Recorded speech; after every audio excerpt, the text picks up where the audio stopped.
Hi. Now we may hope, and I am using the word purposefully, may hope for some kind of peace in Middle East.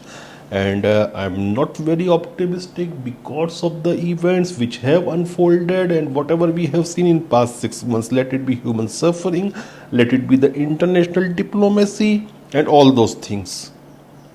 But some hope is coming because I read a post in the Jerusalem Post, the Israeli newspaper, and it says that Iran informed the United States that it would refrain from responding to the airstrike in which senior IRGC commanders were killed in Damascus if a ceasefire in Gaza is reached.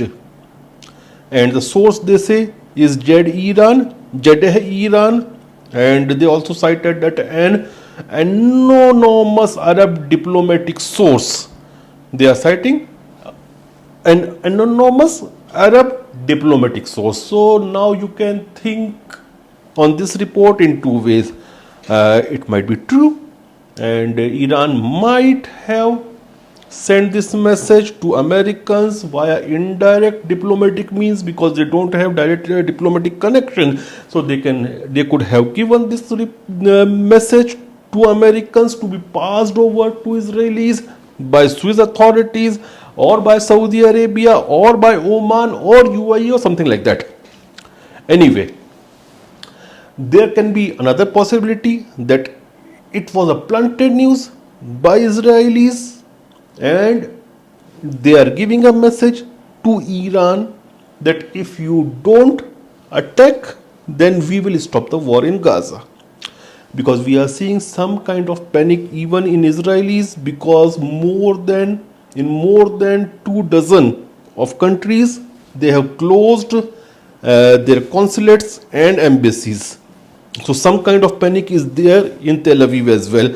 So it might be a case that they are giving some kind of message to Iranians, and even that is a good thing if it brings peace. But still I will say that things won't go that easy, because various conflicting news are coming on social media. I have been going through social media reports. Some say that Israel has already withdrawn lot of its soldiers from Gaza. Some reports also say that they have withdrawn their troops from Khan Yunus city, but some reports say that the peace talk in Cairo is not going well. Another reports say that they are going well.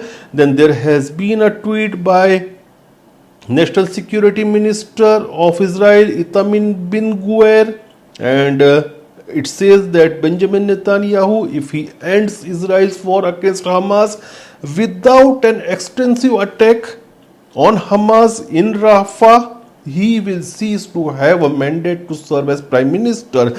So there are various hiccups, and this government of Benjamin Netanyahu is dominated by very, very conservative, hardline religious people like Itamin Ben-Gvir, or their finance minister is moderate, and these are people who go by their religious scriptures more than the international diplomacy or international rules.